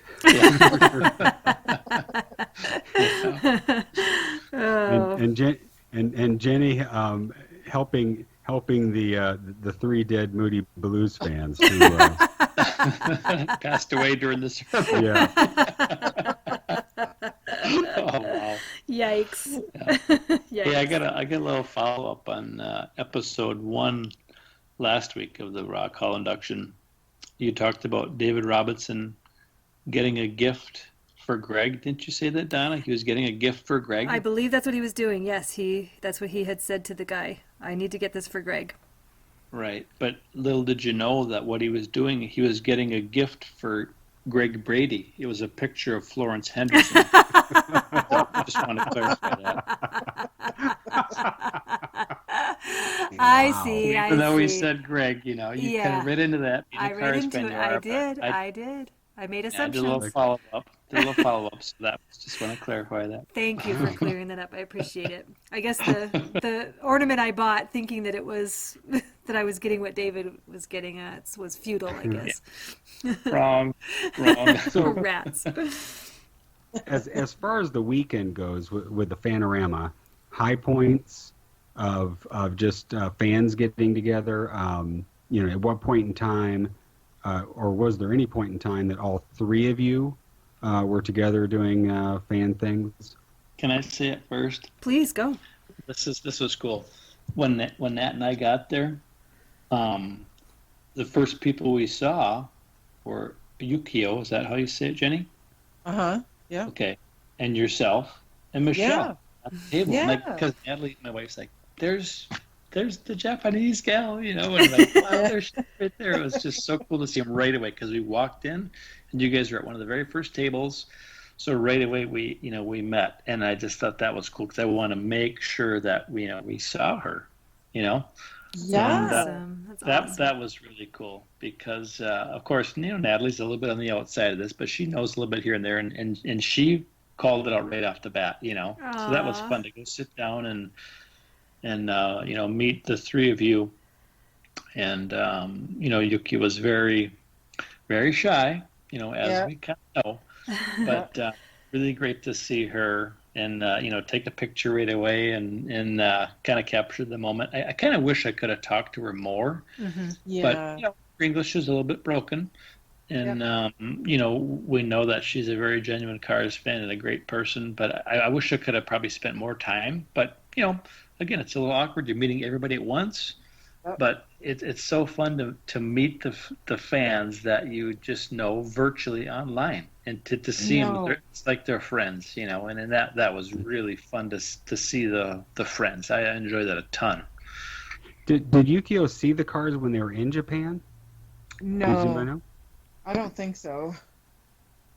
I've never heard that she did. No, She's not that old, obviously. Then I don't think so. because they were there in '80. Yeah. She is. All right.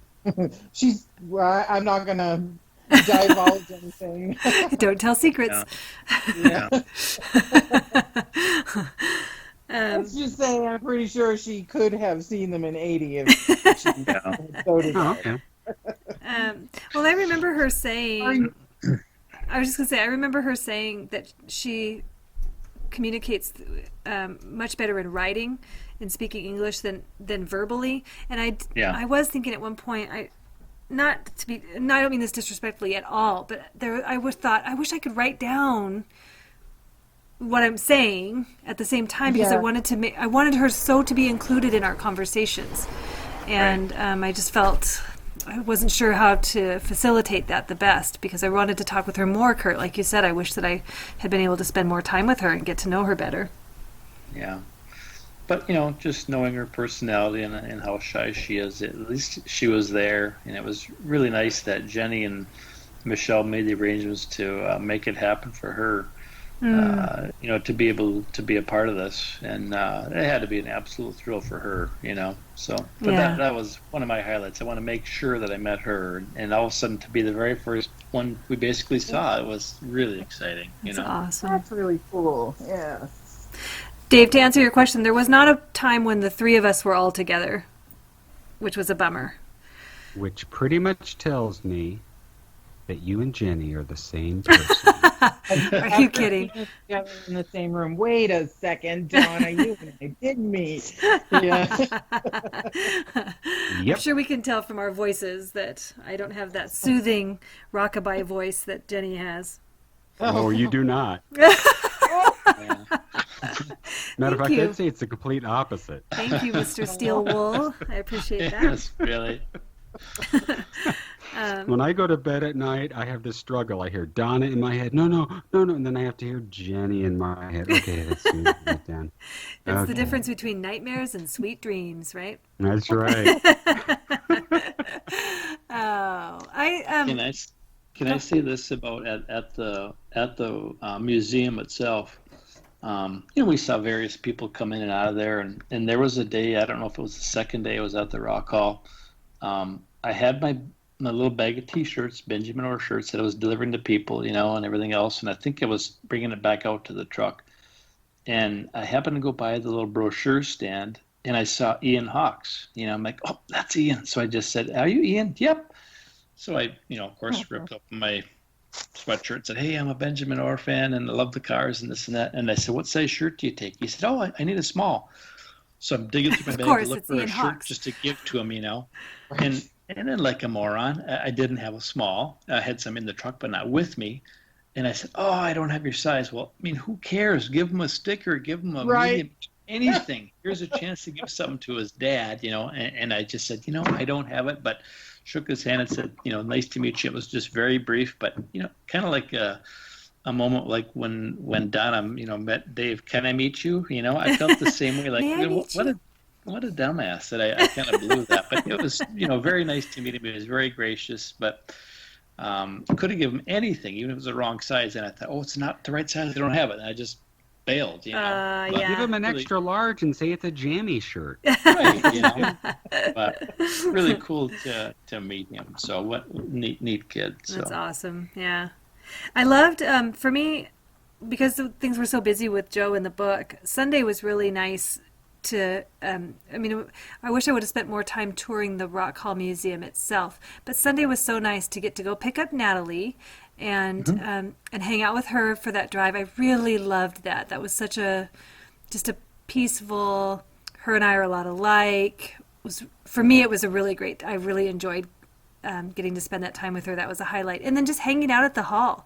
Sitting at the table with you guys and just talking and having it be totally relaxed. That was really a sweet time. I really appreciated that. Isn't it funny though how that it all plays out because things happen so fluidly because we were there enjoying each other's company, BSing, and all of a sudden boom, Nat sees David Robinson. Here he comes. It just changes everything. Everyone's grabbing the cameras and Donna's freaking out. Right. But it really was a lot of fun, and again, thanks for going to pick her up because it cut your time a little short to actually meet Diane a little bit, but to get Nat down, you picked her up, and it's all part of the whole experience, but a lot of fun. And I would have loved to spend more time with Diane, but I'm glad to not have given up that time with Natalie. I mean, I really enjoyed that. That was really a big deal for me, so I appreciated that. Thanks. You have to let her know. Yeah. Yeah. And I didn't take pictures of everybody like I wanted to. Dave, I meant to tell you, I'll have to send it to you. I have a picture of Jenny's back. Wow. She was wearing a very cool Cars t-shirt, so I wanted to take a picture of the back of it. So like her shoulders are all kind of hunched forward so I can see the design on the shirt. Oh, I thought you meant like the tattoo of the battleship on her back.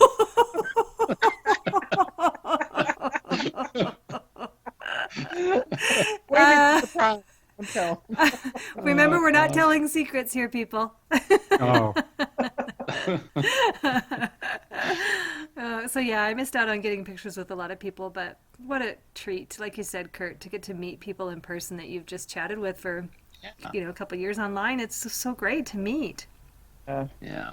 I don't know if there's a little slot left to this to talk about Diane, but wasn't that cool to be able to sit across from her and chat with her? You know, I even said to her, I said, I've been in touch with you for 10 years, via text or email or a phone call here and there, but to sit across from you and talk, it's amazing to connect with her, and see what kind of a genuine person she is. And that was a big highlight, for me to be able to meet with her. And she was, remember when you picked Nat up, because Nat's like, I'm not going in there, I'm not ready, and then my hair's a mess, and blah, blah, blah. Well, you picked her up, because when I met Diane, she's like, well, where's Natalie? I'm like, oh, she didn't make it, it's raining, and she just wasn't up to coming down right away, and she was kind of disappointed. So when you picked her up, it was great that we all kind of got together and meet and see each other. But that was really cool, and her husband is something else, a very understanding gentleman and very patient, and encouraged her to make sure and go to this whole thing. So it was great to meet those two, after being in touch for so long, that was a super, super treat to be able to do that. So and I do appreciate, again, I wouldn't trade the time with Nat at all, but I appreciate that you came up with that idea for me to go get Nat and bring her down so that I could also have the opportunity to meet Diane, because that, it definitely was something I wanted to do, and I appreciate you letting me in on that. And she's just lovely. She's genuine, very open and friendly. She didn't seem pretentious at all. Not at all. No, it was really very, very nice to get to spend a little bit of time with her, so I appreciate that too. Well, even with her hubby, here I'm when I met him at the induction that night, I'm wearing a Benjamin Orr shirt, and I'm asking him to take a picture of me with Diane wearing this Ben Orr shirt, and it's like but she said he doesn't have a jealous bone in his body, Nice. And that really showed. It was just really cool that he's so understanding about it all, and impressed with the past, and it is what it is. But very, very cool. Yeah, it was neat. It was really neat. What about you, Jenny? Highlights? I'd say finally finding the sign in the airport. No, I'm just kidding. That's pretty big. You know what? The entirety of the weekend was fantastic. I was thinking about it this morning. I was laying in bed and I was like, what an awesome experience. Just meeting people, going to the Rock Hall and just seeing the induction ceremony. It was just fantastic. And then our whirlwind Orr tour in the pouring rain on Sunday afternoon. Yes. It's crazy. Yeah. Oh. It was just, you know what, all of it. I can't really pinpoint one specific time because it was, you know, it was the entirety of the experience. Yeah. I'll never forget. And then, Yeah. well, yours carried on because you went from there to Boston and did some That's Boston, right. you know, and continued the Cars experience there. How awesome is that? Yeah, that's totally cool. So I did, yeah, I went to Boston with Yukio, and then she had to leave really early on Wednesday, and so my friend came and picked me up, and I stayed with her until Saturday. I got home late Saturday night. Nice. So yeah, it was great. I got to combine like, you know, I got to tack on a few days of actual vacation. So Yeah, good. You know, something that I would like to add too is that I kind of had a preconceived notion about Cleveland, and that was kind of blown apart when I got there because the city was really cool and the skyline was great. The waterfront was awesome. You know, very friendly people. It kind of exceeded my expectations. And even as far as the Hall of Fame itself, if you think about putting the cars aside and what you're seeing there for the cost that you pay to get in was unbelievable. I mean, Yeah. you could spend easily a day there, and for what you pay to get in that thing, that was unbelievable to see the stuff and you know all the tour guides were very helpful, very appreciative. I thought that was so worth it to go. I mean, Natalie and I went there for 3 days in a row, you know, and Yeah. I paid for that membership deal to be able to kind of get a, you know, pre-order thing. So as a member, but I don't regret spending any of the money to get Nat into each of those days because it was really, really cool to be there and see what you can see for that amount of money. I mean, all the parts of Michael Jackson's glove and Prince's outfits and Jimi Hendrix stuff and Jimi Hendrix couch, you know, and the Rolling Stones stuff and the Beatles. It's so all inclusive. It's the experience of the Rock and Roll Hall of Fame is really, really, you know, worth its money. Absolutely. Yeah. And you'll get to see all I that in agree. July, Dave. Yep.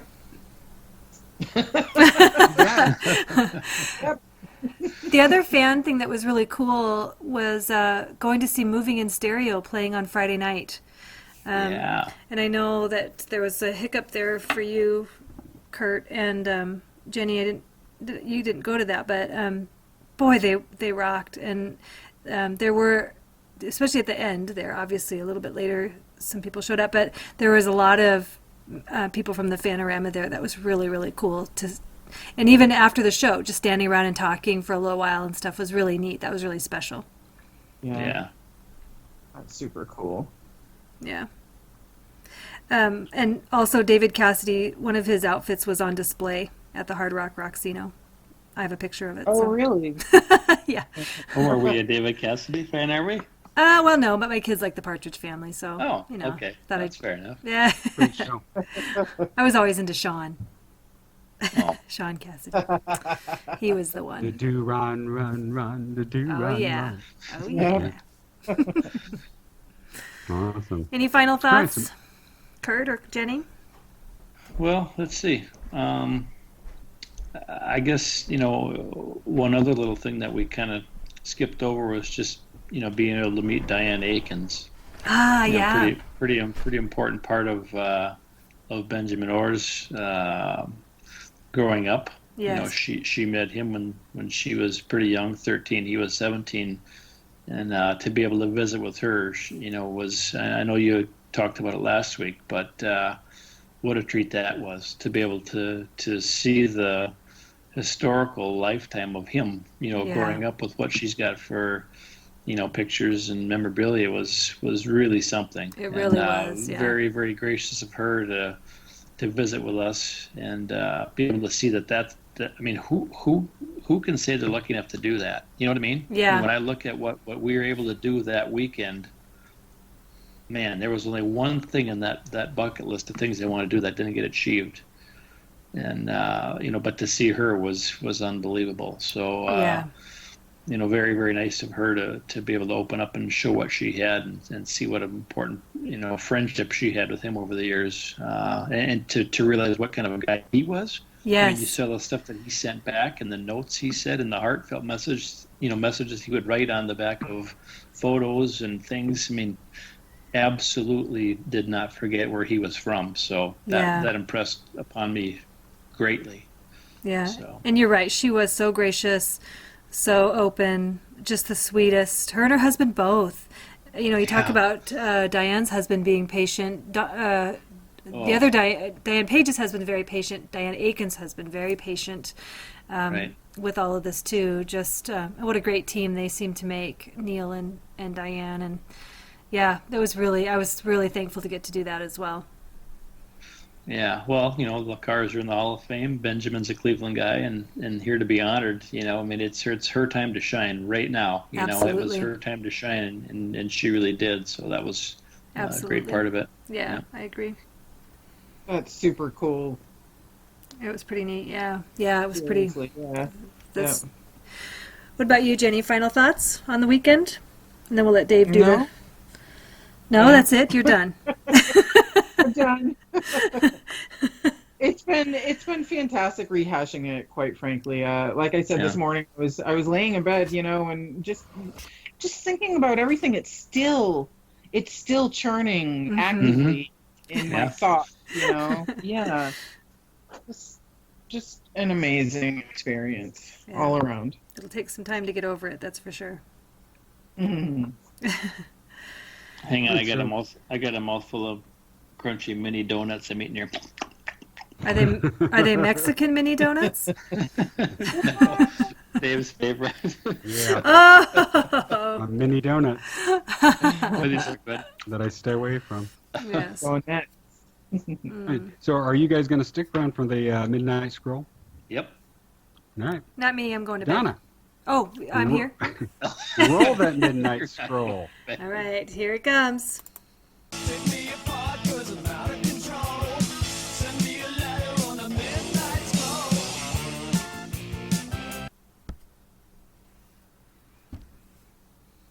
All right, that's you, Dave. All right. You're missing my signal. Oh, wasn't looking at your signal. I was just kind of listening for the taps that I hear when you're pressing buttons. Click, click, click. I know that's time. All right. So, hey, once again, people, Night Thoughts Podcast at gmail.com. Send us an email. Please, send us an email. And I don't have to make Please. shit up. Anyway, we have an email this week, again, from our buddy Rico. Rico Hey. Kazik. Awesome. Yeah. Oh my gosh. So let's just get right to it, shall we? Do you have a lozenge, Dave? I have one in my mouth as I speak. All right. right. Got to get the full effect. Gotta get it down. All right. So greetings to you, my podcast friends. Hey, it's me, your old pal Rico. So yeah, Rock and Roll Hall of Fame in fucking Cleveland. You was there, right? Yeah, me too. Now believe me, my friends, I had no fucking plans to participate in the festivities when the weekend began. I had resigned myself to spend the weekend in my recliner with the Godfather trilogy on VHS, a 3-pound cheese ball, and a box of Ritz crackers. But fate had other plans for me, my friends. This is how the whole thing went down. Imagine this, if you will. It's the Friday before the induction. It was a mad piece of crap day for me at the Staten Island Zoo Monkey Division. Those moron primates stole my pass key and escaped the confines of their shithole monkey palace. I had to chase them all down. Took me 2 fucking hours to catch them all. Yeah, you know that thing where you put a banana under a box and then prop it up with a stick with a string attached? Yeah, I used that. It's like a fucking Roadrunner cartoon.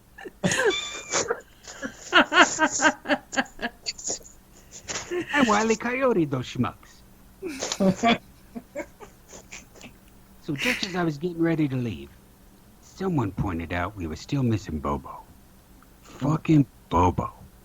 I swear that monkey's gonna give me a major thrombosis one day. We couldn't find him anywhere. Then about an hour later, we get a call from security at JFK. Mad fucking hysteria going on in Terminal 4. Yeah, it was Bobo. Sneaky little goon had boarded the S-53 to 86th Street, got down local to 71st, got on the fucking subway, then caught the direct to JFK at Howard Beach. Monkey shenanigans the whole fucking way. Now he was in Terminal 4 stealing overpriced snacks and throwing shit at international visitors. As if to say, hey, welcome to America. So I had to go get him. What are you gonna do, you know? They sent me to JFK in a zoo van with a bag of bananas and a tranquilizer gun. As I pull up to the white line, the passenger door opens and some old British guy's yelling at me about how late I was. I was mad fucking confused. Then bada boom, these other old Brits wearing Armani jackets and Gucci shoes with faces like fucking Egyptian mummies swarm around him. Holy crap, there was a fucking geriatric gang. Let me tell you, it scared the hell out of me. Before I knew it, we had some mad fucking mob action going on. People started pouring out of Terminal 4, surrounding us, cheering and holding signs. Now, all of a sudden, your old pal Rico had one of them epiphaniacal thoughts. Yeah, I realized just who these schmoes were. I was like, boom, light bulb, fucking Moody Blues. Unfucking believable. Anyways, they made me load their luggage in a van, take them to a private airship, and ran away. Old buggers wouldn't let me leave. Imagine this, if you will. 1 minute, I'm driving a zoo van to pick up a crazy fucking primate, and bada boom, bada bing, the next I'm playing stewardess to a bunch of cranky elderling rock stars. It was like a fucking nursing home. Unbelievable. And holy shit, they kept playing Nights in White Satin on a loop the entire fucking flight. Let me tell you this, my friends. That song playing over and over and over made me rethink my life. By the time we reached Cleveland, I made up my fucking mind that I was going to ride this orthopedic train all the way into some rock hall festivities. So we landed, and a limo dropped us off at some fancy-schmancy hotel where a party in honor of the blues was going on. I thought, hey, who the hell knows? They was young once. Maybe the blues still know how to throw a party. Plus, they might have cheese balls and crackers. It might not be a total loss, you know? You know that part in the Shake It Up video where the dude and the old lady take off their hats and glasses and turn into gorgeous models, dancing all night, playing all day? Yeah, I thought it'd be like that. Wrong. Fucking wrong. Chick magnets and parties, the Moody Blues are not. Remember that other video where the cars fly the space fallacy ship into the other ship and it's filled with hideous, hoarding alien monster women with 4 boobs and hair growing when it should not be growing? Yeah, it was like that. You can't see that, my friends. So congrats and everything to the Moody Blues for the Rock and Roll Hall of Fame, but holy shit, that party deserved a spot in the Hall of Fame, I'm just saying. As for Bobo, they picked up that little bastard on West 73rd. Yeah. Some immigrant organ grinder befriended the little asshole and set him up with a leash and a fucking tin cup. They got busted by New York's finest for grinding without a permit. Bobo got out on a $500 bond, paid all in quarters. Unbelievable. Your Fanorama fucking friend, Rico. I toured the cars exhibit the next day. Now, did you notice the part in the exhibit about the ice skating shenanigans at Woman Rink? They had an original tour rider with a handwritten note by the promoter emphatically stating that the next time they play Woman, Greg Hawkes must have headgear and a spot. Hey, safety first, my friends. Your old pal Rico. Greg, Rico? Greg must have headgear.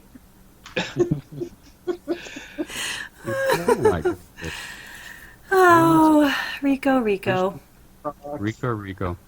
When my friend picked me up, my friend Becky picked me up in Boston. She was talking about her brother who is currently living in Boston's North End, and he shares an apartment.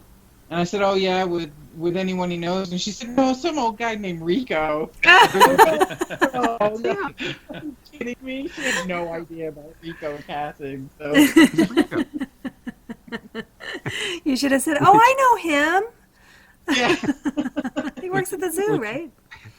By the way, to go back on the story from part one about Rico writing in about fans that he had upset on Facebook, and the hilarious part of that whole exchange was one of them saying, "That's not even a real account. It's fake, fake, fake." Well, no shit.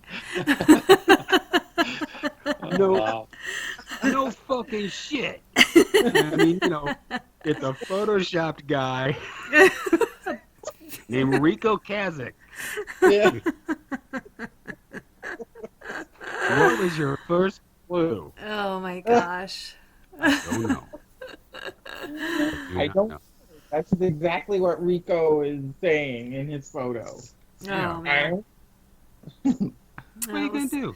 See, they're missing out because they don't listen to the podcast, obviously. That's right. Obviously not. Well, hey, everyone, where can people find you? Kurt, do you want people to find you? Hell no. Hell no.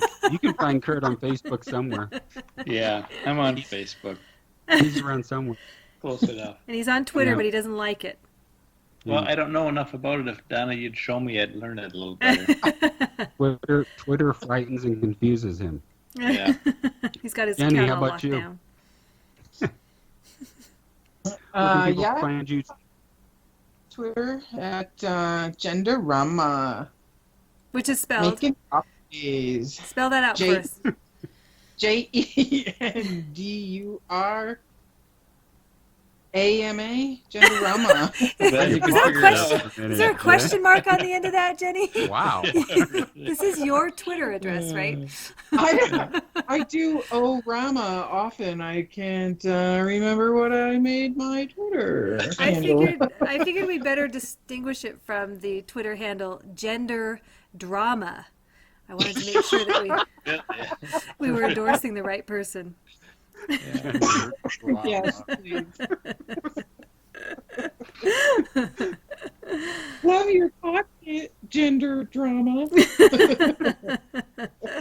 Oh, we can only imagine the posts on that account. Yeah. So, Donna, where can people find you besides sobbing in Cleveland Auditorium? Yes, I'm no longer there. I've been relocated. Please come find me. I am on Twitter at Sweet Purple June. I am also on Facebook. I have a page called Benjamin Orr Sweet Purple June. And I write a blog all about Benjamin Orr and the Cars called, you guessed it, sweetpurplejune.wordpress.com. Come find me. And, of course, you can find us all on the Night Thoughts Facebook page. Just put that in the search, and you'll find it. And you can find me on Twitter. Don't be afraid of Twitter, people. Don't be a Kurt. Find me on Twitter at @night_spots. Nice. All right. So great episode, guys. I thank Kurt and Jenny for being here with us and to give me all the lowdown on the Cleveland bit. And I appreciate you all for sharing what you shared with me. And hey, who knows what's coming up next? We don't know. We all want to say we really wish that you were there, Dave. Yep. Yes, David. Yep. I'm positive if I would have been there, I would have been jailed. Would you have bailed me out? Oh, Well, who knows? we would have talked about it. We would have. Yeah, we talked about it. Yeah. See if we could scratch up enough cash. Depends on the You mean offense. I can't grab Dave Robinson's boob? That's not allowed. Oh. I don't know what to say to that. Outro music, anybody? Thanks for having us. Yeah. Yes, thank you very much, you guys. I appreciate it. Thanks so much for coming, you two. Take it out, Donna. All right. Bye, everybody. See ya. Bye.